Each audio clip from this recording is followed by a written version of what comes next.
মই ৰিজু। ভাৰতবৰ্ষ স্বাধীন হোৱাৰ ৭৫ বছৰ পিছতো উন্নয়নৰ মুখ নেদেখিলে দিৰিংবাসী ৰাইজে। দিৰিং পথাৰ আৰু দিৰিং চাহ বাগিচাৰ সংযোগী দলংখন আজি কোপতি নিৰ্মাণ নকৰিলে পৰিৱৰ্তনকামী বিজেপি চৰকাৰখনে।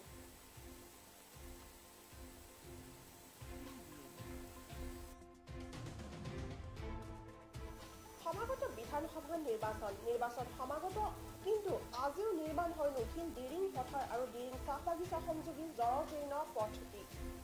বহু আশা আকাংক্ষা লৈ দিৰিংবাসী ৰাইজে ২০১৬ চনত দিৰিং পথাৰ আৰু দিৰিং চাহ বাগিচা সংযোগী অতিকে জৰাজীৰ্ণ পথটি নিৰ্মাণ কৰিব বুলি চৰকাৰখনক বিশ্বাসত লৈ ভোট প্ৰদান কৰিছিল। কিন্তু বৃহত্তৰ দিৰিংবাসী ৰাইজৰ সকলো আশা আকাংক্ষা যেন অথলে গ'ল। নিৰ্বাচন সমাগত পৰিৱৰ্তনকামী চৰকাৰখনৰো ৫ বছৰ হ'বৰ হ'ল, কিন্তু বিশ্বনাথ বিধানসভা সমষ্টিৰ বিধায়কগৰাকীয়ে দিয়া প্ৰতিশ্ৰুতিসমূহো সম্পূৰ্ণ সপোন যেন হৈ ৰ'ল। আজি কোপতি নিৰ্মাণ নহ'ল অতিকে ব্যস্ত পথটি, যাৰ বাবে উক্ত অঞ্চলৰ ৰাইজে প্ৰতিদিনে দুৰ্যোগ ভুগিব লগা হৈ আহিছে। এই পৰ্যন্ত বিভাগীয় কৰ্তৃপক্ষ ঘূৰ নিদ্ৰাত আছে। কোনে শুনিব দিৰিংবাসী ৰাইজৰ মনৰ বেদনা?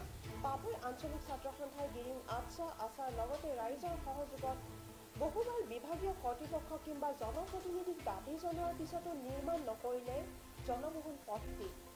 এইবাৰ শেষ সকিয়নি সদৌ বিশ্বনাথ জিলা ছাত্ৰ সন্থাৰ উপ সভাপতি মহম্মদ আজমত শ্বেখ লগতে পাভৈ আছু দিৰিং আছা তথা ৰাইজৰ হ'ল পথটি নিৰ্মাণ কৰক অথবা জংগী আন্দোলনৰ সন্মুখীন হ'বলৈ সাজু হৈ আছে দিৰিংবাসী ৰাইজ।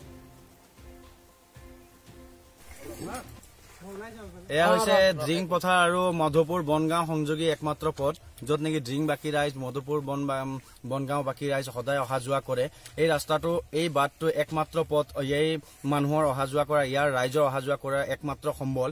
কিন্তু আমি বহুতবাৰ বিভাগীয় কৰ্তৃপক্ষ, জনপ্ৰতিনিধিক, বিশ্বনাথৰ জনপ্ৰতিনিধিক, MLA গৰাকীক আমি বহুতবাৰ আমি ইয়াৰ প্ৰতি দাবী জনাই আহিছো যে দিৰিং ৰাস্তা অচিৰেই মেৰামতি কৰিব লাগে, নিৰ্মাণ কৰিব লাগে। কিন্তু আজি কোপতি, আজি ৫ বছৰ হ'বৰ হ'ল, অহা আৰু কেইদিনমানৰ পিছত ইলেকশ্যন আছে, কিন্তু আজিলৈকে কোনো মন্ত্ৰী বিধায়কে হওক, কোনো বিভাগীয় কৰ্তৃপক্ষ হওক, আজিলৈকে কিন্তু দিৰিং ৰাস্তা কোনো ধৰণৰ নিৰ্মাণৰ কাম হাতত নললে।